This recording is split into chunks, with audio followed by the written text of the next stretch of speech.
ਬੱਚੇ ਦੀਆਂ ਕਿਲਕਾਰੀਆਂ ਘਰ ਦੀ ਰੌਣਕ ਅਤੇ ਮਾਪਿਆਂ ਦੀ ਜਾਨ ਹੁੰਦੀਆਂ ਹਨ। किसी भी घर में बच्चा हो ना, हंसता है, रोता है, चीखे मारता है, कुछ भी करता है, ये माँ बाप के लिए श्वास होते हैं, कीमती श्वास होते हैं, उनकी जिंदगी होती हैं ये। हमारे लिए अगर मम्मी पापा की आवाज़ आह ऊह आ जाए ना तो हम बोलते हैं रोला पा रहे हैं। और जब बच्चा चीखे मारता है, रोता है, बिना वजह रोता रहता है, चीज़ें तोड़ता है, ठक ठक करता रहता है, वो मम्मी पापा रिस्पेक्ट करते हैं, एम्ब्रेस करते हैं, खिल जाते हैं, घर की रौनक हो जाता है बच्चे का। हर शोर शराबा शरारत। ਮਾਪੇ ਪਹਿਲਾਂ ਬੜੇ ਜਜ਼ਬਾਤਾਂ ਨੂੰ ਸੰਜੋ ਕੇ ਬੱਚਾ ਜੰਮਦੇ ਹਨ। ਮਾਂ ਲੋਰੀ ਸੁਣਾਉਂਦੀ ਹੈ ਤਾਂ ਜੋ ਬੱਚਾ ਮਿੱਠੀ ਲੋਰੀ ਸੁਣ ਕੇ ਸੋ ਜਾਵੇ। लोरी बनी ही मम्मी पापा के कारण है, और ख़ास तौर से माँ के बारे में। चाहे हमने कुंवारा बाप या और कई फिल्में देखी हैं जिसमें बाप सुनाता है, लेकिन ये मेजॉरिटी में 98% हम सब की माँ सुनाती है, दादी सुनाती है, नानी सुनाती है, लोरी सुनाती है। क्यों? ताकि लोरी की मिठास में माँ की छाती के साथ जुड़ के फुल्ली सिक्योर्ड समझ के बच्चा सौ जाए। ये लोरी लफ्ज़ पता नहीं कैसे बनाया उन्होंने, ये लोरी पता नहीं कैसे बनाई। ये जज्बा आज हमको पढ़े लिखों को नींदर की गोली खानी पड़ती है। हमारी पत्नी या पति हमको लोरी सुनाने की बजाय मंजे पे लेट के कंप्लेंट, शिकायतें और पंचिंग बैग बनाते हैं। माँ लोरी सुनाती है। फर्क देखो। नेक्स्ट। ਮਾਪੇ ਬੱਚਿਆਂ ਦੇ ਸੁਪਨੇ ਪੂਰੇ ਕਰਨ ਲਈ ਦਾਅ ਲਗਾ ਦਿੰਦੇ ਹਨ। बच्चे का हर ड्रीम पूरा करते हैं बाय ऑल मीन्स। ਬੱਚੇ ਦੇ ਮਿੱਤਰ ਦੀ ਆਓ ਭਗਤ ਕਰਕੇ ਬੱਚੇ ਦੀ ਖੁਸ਼ੀ ਲੈਂਦੇ ਹਨ। बच्चे के फ्रेंड्स को अपने रिश्तेदारों से ज़्यादा समझते हैं कि इसमें हमारा बच्चा खुश होगा। बच्चे को फील आती है ये मेरा घर है, मैं अपने दोस्तों को यहाँ लेके जाना है। जी। ਬੱਚਾ ਆਪਣੀਆਂ ਚੀਜ਼ਾਂ, ਕਮਰਾ, ਟੀਵੀ, ਕਾਰ ਨੂੰ ਕਹਿੰਦਾ ਹੈ ਕਿ ਮੇਰੀ है, पर अफसोस बच्चा बोलता है ये कार मेरी है, ये टीवी मेरा है, ये वीसीआर मेरा है, ये आईपैड मेरा है, ये सेल फोन मेरा है, ये कमरा मेरा है, और इस कमरे में मैं अलग टीवी लगाऊंगा, ये बाथरूम मेरा है। बच्चे की आदतें सुनो वर्सेस। पर ਮਾਪਿਆਂ ਦੀ ਹਰੇਕ ਚੀਜ਼ ਸਾਰੇ ਬੱਚਿਆਂ ਲਈ ਸਾਂਝੀ ਹੁੰਦੀ ਹੈ। माँ बाप तो अपना सब कुछ बच्चे के लिए, सारे बच्चों के लिए इक्वल यूज़ करते हैं। माँ बाप बोलते हैं your dream can change our life. उसके सपने में भी साथ देते हैं कि वो ड्रीम क्या ले रहा है। Your dream can change our life. और हम मम्मी पापा के सारे सपनों के ऊपर कांटा मारते हैं, सुनामी ले आते हैं, उनके भूचाल ले आते हैं। कैसे? लव मैरिज की और मैंने तुमको ठुकराया।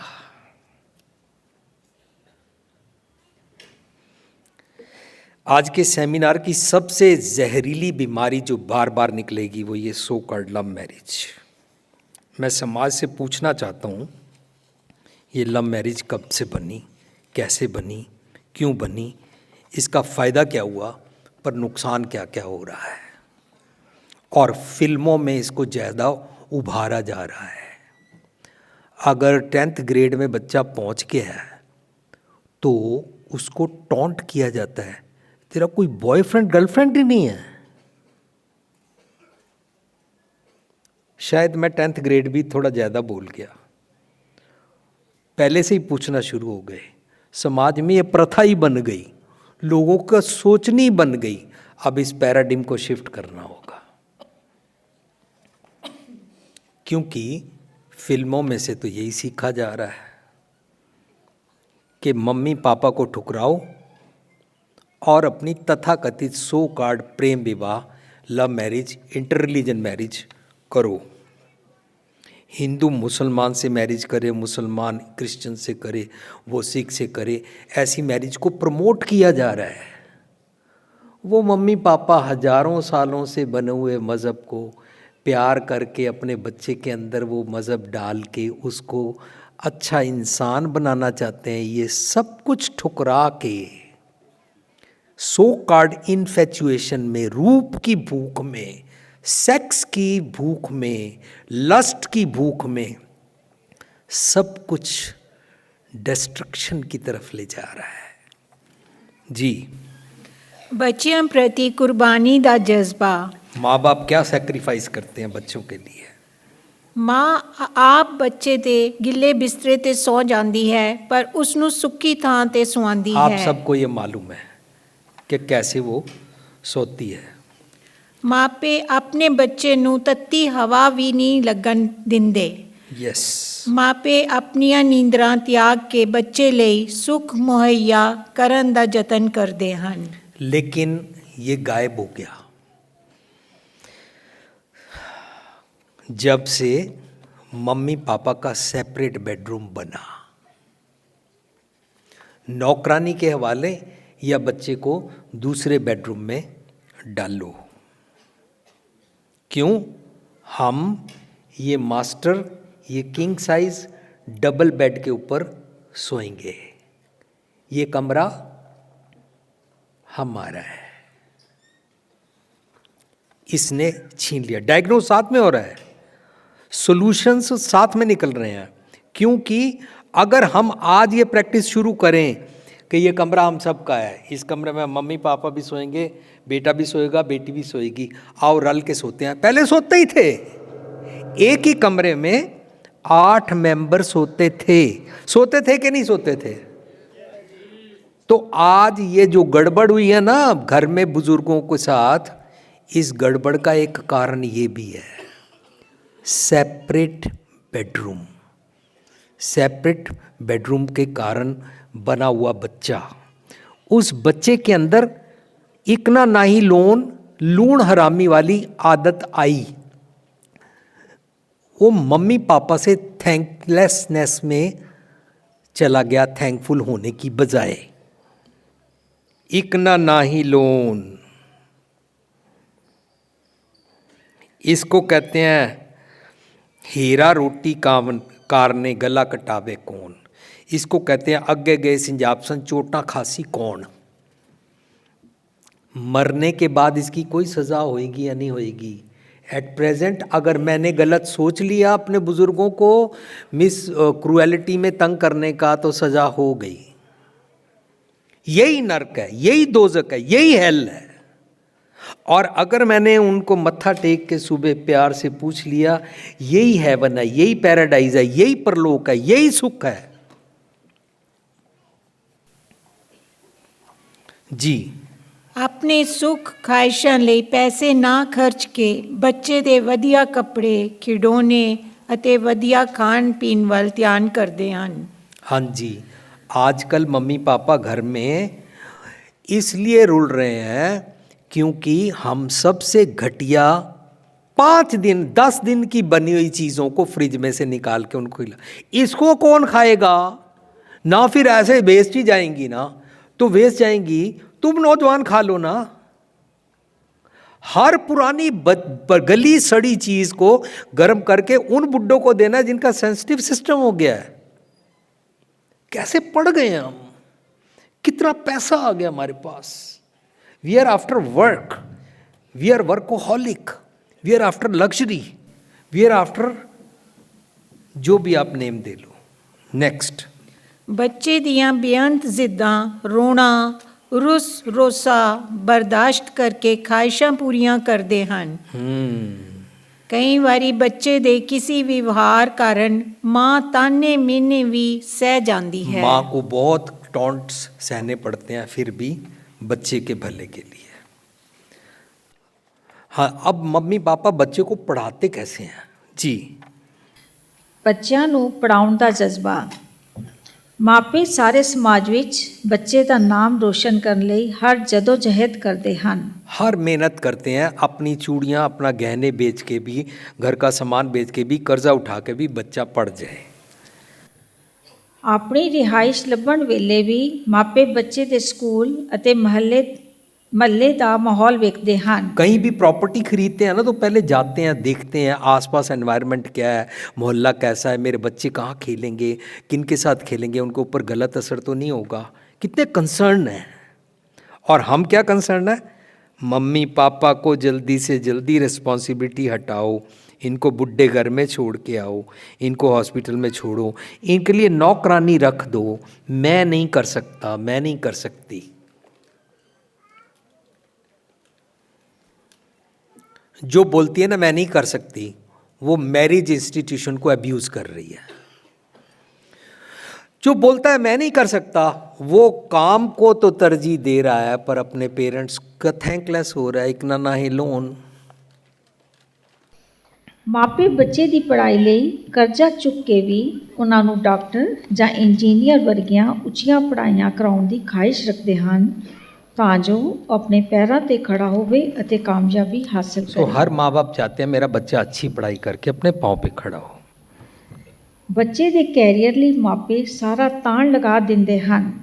ਧਨ ਸੰਪਦਾ, ਪਦ ਪ੍ਰਤਿਸ਼ਠਾ, ਜ਼ਿੰਦਗੀ ਭਰ ਦੀ ਵਾਕਫੀਅਤ, ਹਰੇਕ ਵਸੀਲੇ ਵਰਤ ਕੇ ਕਿਸੇ ਅੱਗੇ ਵੀ ਗੋਡੇ ਟੇਕ ਕੇ ਗਿੜਗੜਾਉਂਦੇ ਹਨ क्योंकि बच्चे के कैरियर का सवाल होता है। सो आज हम जो पढ़ लिख गए हैं और जो हम सुख पा रहे हैं, इसके पीछे हमको यहाँ तक लाने के लिए माँ बाप का बहुत बड़ा हाथ है। उन्होंने अपना सब कुछ दाव पे लगाया हमको पढ़ा के खड़ा करने के लिए। नेक्स्ट, ਮਾਂ ਬੱਚੇ ਦੇ ਇਮਤਿਹਾਨ, ਕੰਮ, ਪ੍ਰੋਜੈਕਟ ਅਤੇ ਖੇਡਾਂ ਵਿੱਚ ਪੂਰਾ ਹਿੱਸਾ ਪਾਉਂਦੀ ਹੈ, ਭਾਵੇਂ ਘਰ ਦੇ ਕੰਮਾਂ ਨੂੰ ਨਜ਼ਰਅੰਦਾਜ਼ ਹੀ क्यों ना करना पड़े। कई बारी उससे घर के काम भी छूट जाते हैं, रह जाते हैं, अधूरे हो जाते हैं और उसको कुछ सुनना भी पड़ता है उसके बारे में। लेकिन वो फिर भी बच्चे को, किस बच्चे को, जो बच्चे ने आज ऐसे वाला समाज बनाया है जिसमें मम्मी पापा रूल रहे हैं, मम्मी पापा धक्के खा रहे हैं, मम्मी पापा तड़प रहे हैं, मम्मी पापा को, मैं बार बार मम्मी पापा लफ्ज़ बोल रहा हूँ, आप इसका माता पिता भी रख सकते हैं, पेरेंट्स भी रख सकते हैं, रिस्पेक्टेड पेरेंट्स भी रख सकते हैं, कुछ भी, मैं तो उसको क्विक बोल रहा हूँ। नेक्स्ट, ਬੱਚੇ ਦੇ ਭਲੇ ਲਈ ਮਾਪੇ ਸਕੂਲ ਜਾ ਕੇ ਅਧਿਆਪਕਾਂ ਨੂੰ ਵੀ ਮਿਲਦੇ ਹਨ। टीचर से भी मिलते हैं, अभी मेरा बच्चा कैसा पढ़ रहा है, कैसा हो रहा है, दे आर कंसर्न्ड। ਮਾਪੇ ਆਪਣੇ ਬੱਚਿਆਂ ਨੂੰ ਵਧੀਆ, ਕਾਮਯਾਬ, ਸੁਖੀ ਅਤੇ ਆਪਣੇ ਤੋਂ ਵੀ ਜ਼ਿਆਦਾ ਅਮੀਰ ਬਣਾਉਣ ਦਾ ਯਤਨ ਕਰਦੇ ਹਨ। जी, ਬੱਚਿਆਂ ਦੀ ਔਗਣ ਕੱਜਣ ਦਾ ਜਜ਼ਬਾ, ਜੇ ਬੱਚੇ ਕੋਲੋਂ ਗਲਤੀ ਹੋ ਜਾਵੇ ਤਾਂ ਵੀ ਮਾਪੇ ਉਸ ਨੂੰ ਗਲੇ ਲਗਾਉਂਦੇ ਹਨ ਅਤੇ ਮੁਆਫ ਕਰਕੇ ਭੁਲਾ ਦਿੰਦੇ ਹਨ। हाँ जी, ये हम पहले डिस्कस कर चुके हैं राम मैया मुबारक तेरा शब्द में, इसीलिए हमने वो शब्द पढ़ा था। ਬੱਚੇ ਲਈ ਹਰੇਕ ਸ਼ਰਮਿੰਦਗੀ ਸਹਾਰ ਲੈਂਦੇ ਹਨ। बच्चा कोई गलत भी काम करे, माँ बाप को शर्मिंदगी उठानी पड़ती है और वो फिर भी उसको उठा लेते हैं। जी, ਬੱਚੇ ਲਈ ਹਰ ਕਿਸੇ ਨਾਲ ਝਗੜ ਲੈਂਦੇ ਹਨ ਪਰ ਬੱਚੇ ਨੂੰ ਝਿੜਕਦੇ, ਗਲਤ ਕਰਾਰ ਨਹੀਂ ਕਰਦੇ ਬਲਕਿ ਅਵਗੁਣ ਕੱਜਦੇ ਹਨ। ਬੱਚੇ ਦੇ ਕਿਸੇ ਅਵਗੁਣੀ ਵਤੀਰੇ ਨੂੰ ਸ਼ਰੇਆਮ ਭੰਡਦੇ ਨਹੀਂ ਹਨ बल्कि सियाणप नाल घर बिठा के सोझी दिंदे हैं। सो बच्चा अगर कोई गलती करता है तो माँ बाप कोशिश करते हैं कि बाहर उसकी गलती को ना उजागर किया जाए, बाहर उसको पब्लिक के सामने इंसर्ट ना की जाए और उसकी गलती को छुपाने की कोशिश करते हैं, लेकिन घर बैठ के उसको समझाते हैं कि बेटा तू यहाँ से गलत है।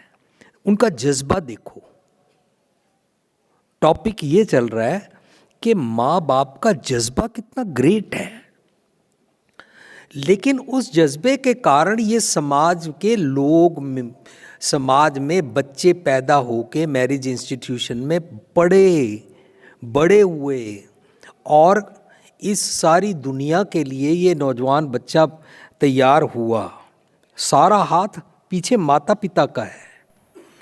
जी, ਜੇ ਬੱਚੇ ਜਾਂ ਬੱਚੀ ਨਾਲ ਕੋਈ ਦੁਸ਼ਕਰਮ ਵੀ ਹੋ ਜਾਵੇ ਤਾਂ ਵੀ ਮਾਪੇ ਬੱਚੇ ਦੇ ਜ਼ਖਮੀ ਹੋਏ ਹਿਰਦੇ ਨੂੰ ਮਲਮ ਵਰਗੇ ਬੋਲਾਂ ਨਾਲ ਸ਼ਾਂਤ ਕਰਦੇ ਹਨ ਅਤੇ ਆਪਣੀ ਪਿਆਰ ਭਰੀ ਬੁੱਕਲ ਵਿੱਚ ਲੈ ਹੀ ਲੈਂਦੇ ਹਨ। कई जगह देखने में मिलता है कि बच्चे के साथ कोई गलत काम हो गया या बच्चे की इज्जत लुट गई, तब भी माँ बाप उसको गले लगाते हैं और उसको उसके ज़ख्मों पे मल्हम लगाते हैं। मैंने बहुत बच्चों से सुना है वो अपने मम्मी पापा की शिकायतें करते हैं, बाहर दूसरों से बात करते हैं और साइलेंटली फ़ोन के ऊपर या अपने इंटरनेट के ऊपर टेक्स्ट करके अपने पेरेंट्स के बारे में शिकायतें करते हैं, उनके नेगेटिव्स की बातें करते हैं। एक बच्ची ने मेरे को ये भी बताया कि वीर जी, जब तक मैं लिविंग ट्रेजर में नहीं आई थी तब तक मैं अपने पेरेंट्स को और अपने घर को घटिया समझती थी। मैं अपने कॉलेज के फ्रेंड्स को घर लेके नहीं आती थी, लेकिन जब से मैं लिविंग ट्रेजर में आई हूँ मेरे को पेरेंट्स का प्यार और उनकी रिस्पेक्ट और घर क्या होता है इसके बारे में नॉलेज हो गई। तो नॉलेज होने के बाद मेरा जेड़ो जिसको मैं अपना घर में कमी समझती थी या जो मैं अपने मम्मी पापा को अपने फ्रेंड्स के सामने मम्मी पापा, आपने कभी सुना है बच्चा बोलता है मम्मी आप ना स्कूल मत आया करो, आपको कपड़े पहनने की सेंस नहीं है। बाकी बच्चे क्या कहेंगे, इसकी माँ को अकल नहीं है कपड़े पहनने की, आपको बाल संवारने की आदत, आपको बात करने की अकल नहीं है, पता नहीं कैसे आप वहाँ आ जाते हो, स्कूल मत आया करो। ये फीलिंग बच्चों में आती है।